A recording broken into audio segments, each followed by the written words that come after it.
Someone insults you, and you explode. Someone cuts you off in traffic, and your entire day is ruined. Someone disrespects you, and you can't stop replaying it in your mind for hours. You think you're strong? You're a slave. Your anger is the leash they use to walk you. Every time you react, every time you lose control, every time you let their words or actions dictate your emotional state, you're proving that they own you. You're not a man of strength, you're a puppet, and they're pulling the strings. Marcus Aurelius, the most powerful man in the Roman Empire, understood something you don't. The person who controls you is not the one with the most power. It's the one who can make you angry. He wrote, "How much more grievous are the consequences of anger than the causes of it?" Think about that. The insult? Temporary, meaningless, just sounds in the air. But your anger, that destroys your peace, ruins your relationships, clouds your judgment, makes you weak. You're doing more damage to yourself than they ever could. And today, that ends.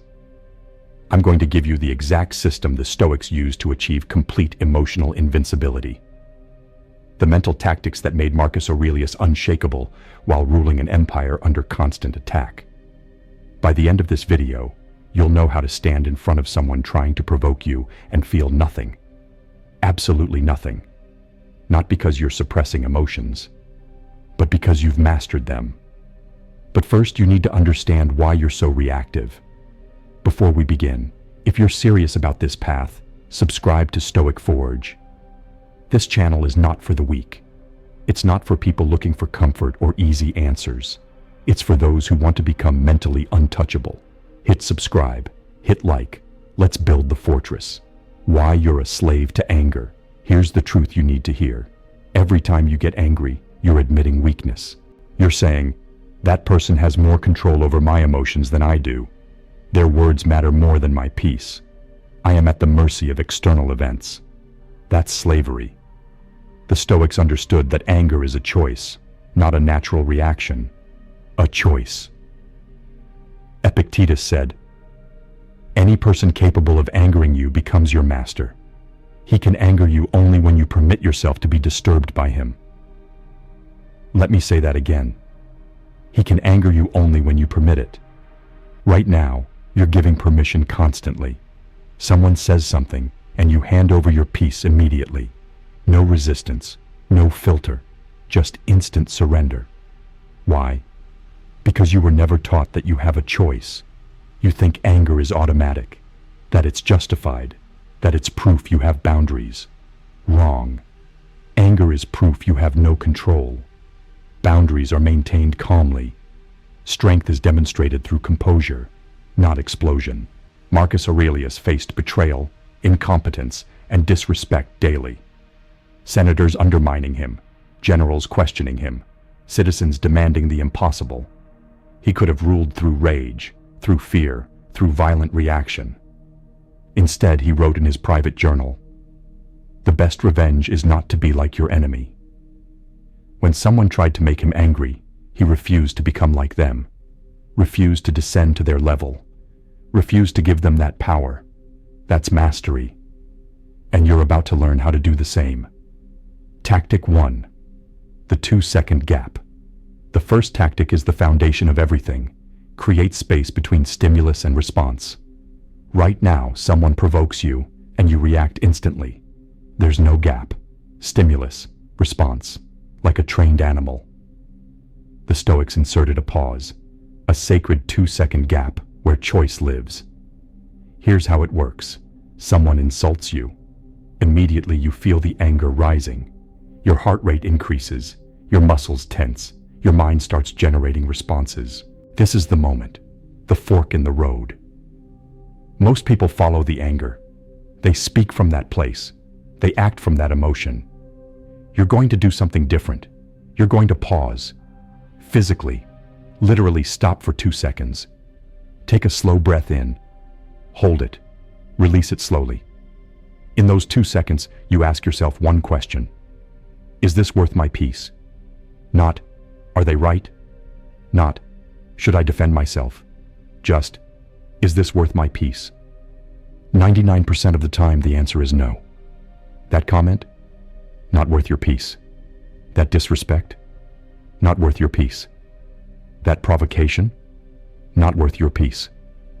Seneca wrote, "The greatest remedy for anger is delay." 2 seconds of delay is all you need. In that gap, the anger loses its urgency. You see the situation clearly, and you choose your response instead of being controlled by your reaction. Here's the practice. For the next 7 days, every time you feel anger rising, you physically pause. Stop moving. Stop talking. 2 seconds minimum. Count it if you have to. 1 Mississippi, 2 Mississippi. Then respond, not from anger, but from choice. What you'll discover. Most of what triggers you doesn't deserve a response at all. You'll just let it pass, like watching a cloud drift by. And the things that do deserve a response, you'll handle them with clarity and power, not emotion. This is tactic 1, the 2-second gap. Master this, and you've already won 80% of the battle. Tactic 2, the mirror technique. The second tactic changes everything. Stop seeing their behavior as an attack on you. Start seeing it as a revelation of them. Right now, when someone insults you, you make it about yourself. What did I do wrong? Why do they see me this way? How dare they? The Stoics flipped this completely. Marcus Aurelius wrote, "When people injure you, ask yourself what good or harm they thought would come from it. If you understand that, you'll feel sympathy rather than outrage or anger. Your sense of good and evil may be the same as theirs, or near it, in which case you have to excuse them. Or your sense of good and evil may differ from theirs, in which case they're misguided and deserve your compassion. Where's the point in anger?" Read that slowly. Their attack reveals their values, not yours. Their insecurity, not your inadequacy. Their weakness, not your failure. Someone insults your work? That tells you they don't understand quality. That's their limitation. Someone mocks your ambition. That tells you they've given up on their own. That's their tragedy. Someone disrespects you? That tells you they don't know how to treat people with dignity. That's their poverty. You're holding up a mirror. And what you see in their behavior is them, not you. Here's the practice. Next time someone tries to provoke you, pause, then ask, what does this behavior reveal about them? Insecurity, fear, pain, ignorance? Once you see it, your anger dissolves, because you don't get angry at a wounded animal lashing out. You understand it. Epictetus said, "Remember that it is not he who reviles you or strikes you who insults you, but it is your opinion about these things as being insulting. When therefore a person irritates you, you should know that it is your own opinion which has irritated you. Their words are just sounds. Your interpretation is what causes the anger. So change the interpretation. See their attack as a mirror reflecting their inner world. And suddenly, there's nothing to be angry about." This is tactic 2, the mirror technique. Their behavior is about them, not you. See that, and you become immune. Tactic 3, cognitive reframing. The third tactic is the most powerful. Change the label in real time. Your brain assigns labels to events instantly. This is an insult. This is disrespect. This is an attack. And those labels trigger emotional responses. The Stoics mastered the art of relabeling events before the emotion could take hold. Marcus Aurelius practiced this constantly. He would take situations that seemed terrible and describe them in completely neutral terms. Someone betrays him. A person changed their loyalty. Someone insults him. A person made sounds with their mouth. Someone tries to sabotage him. A person acted according to their nature. No drama, no emotional charge, just facts. This is cognitive reframing, and it's devastatingly effective. Here's how you use it. Someone cuts you off in traffic.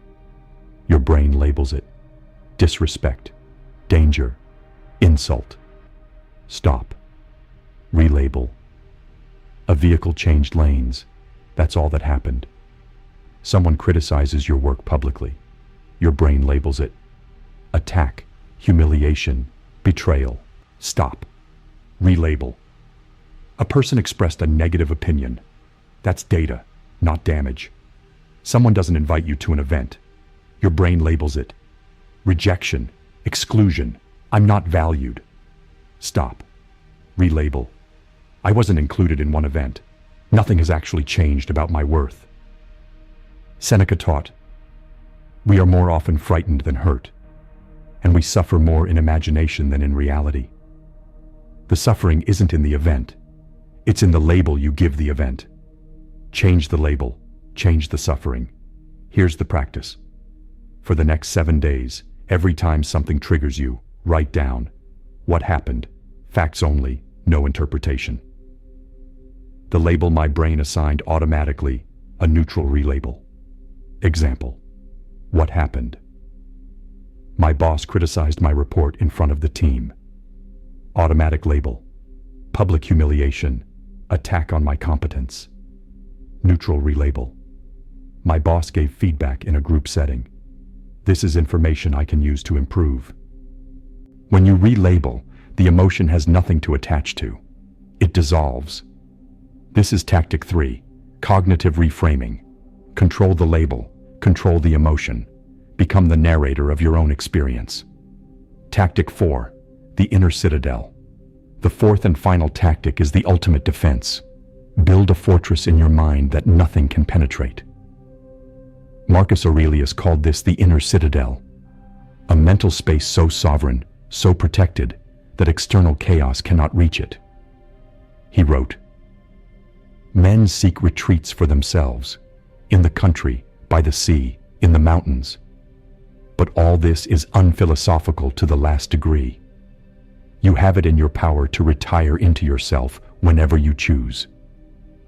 You don't need to escape to a mountain. You need to build the mountain inside. Here's how the citadel works. Imagine your mind as a fortress with massive walls. Outside those walls, the world is chaos.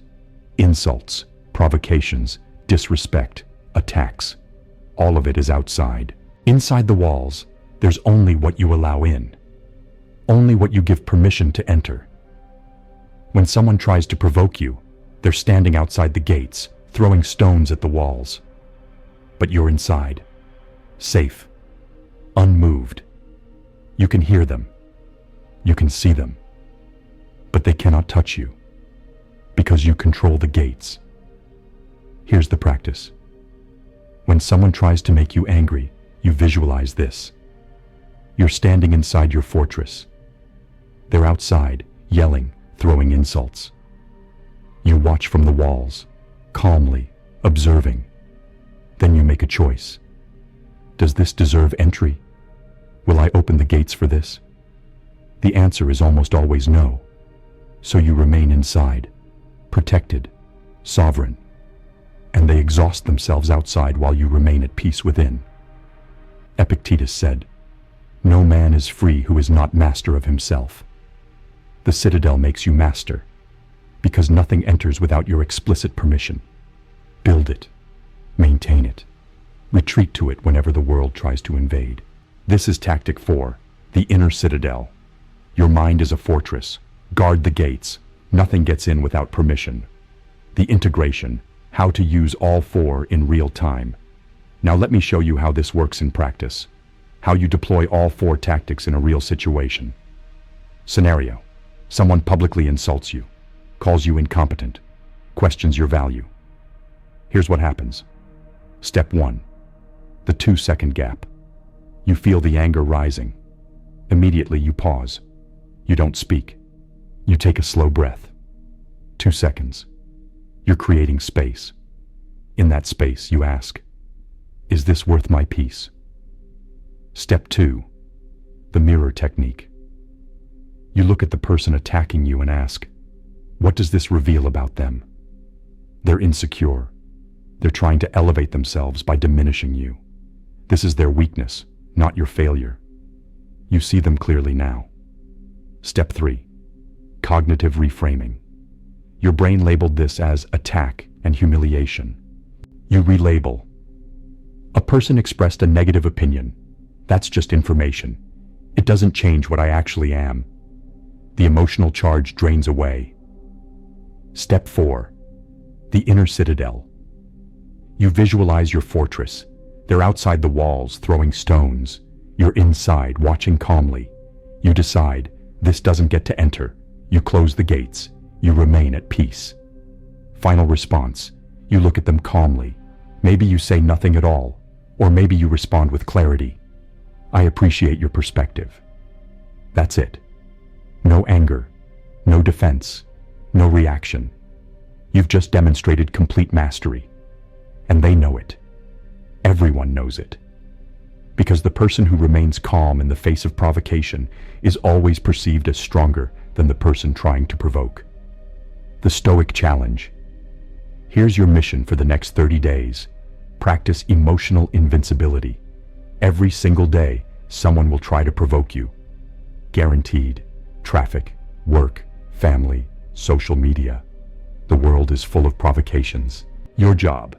Use the 4 tactics. Every time. Create the 2-second gap. Apply the mirror technique. Reframe cognitively. Retreat to the citadel. At first, you'll fail. You'll react. You'll get angry. That's fine. Notice it. Learn from it. Try again. Over time, something incredible happens. You stop getting angry, not because you're suppressing it, but because there's nothing to be angry about. You see provocations for what they are, other people's weakness, background noise, irrelevant stimuli, and you remain unmoved, unshakable, invincible. Marcus Aurelius faced constant attacks, political enemies, military threats, public criticism, and he remained calm because he had built the citadel, mastered the gap, understood the mirror, controlled the frame. You have access to the same tools, the same philosophy, the same power. The only question is, will you use them? Or will you continue being a slave to your anger, controlled by anyone who knows how to push your buttons? The choice is yours. Final truth. Let me leave you with this. Anger is a weakness disguised as strength. You think exploding proves you have boundaries, that reacting shows you won't be disrespected. But everyone who masters you knows the truth. If they can make you angry, they own you. The Stoics understood that true strength is calmness. Real power is composure. Actual dominance is emotional invincibility. When you no longer react, you become dangerous. Because there's no lever to pull, no button to push, no way to control you. You become like Marcus Aurelius, facing the storm with absolute calm. You have power over your mind, not outside events. Realize this, and you will find strength. If you're ready to build this level of control, subscribe to Stoic Forge. We're not here to make you feel good. We're here to make you unbreakable.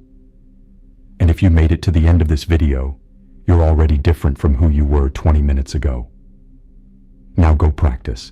Face the provocations. Deploy the tactics. Deploy.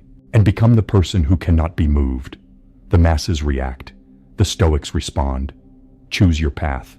Never be angry again.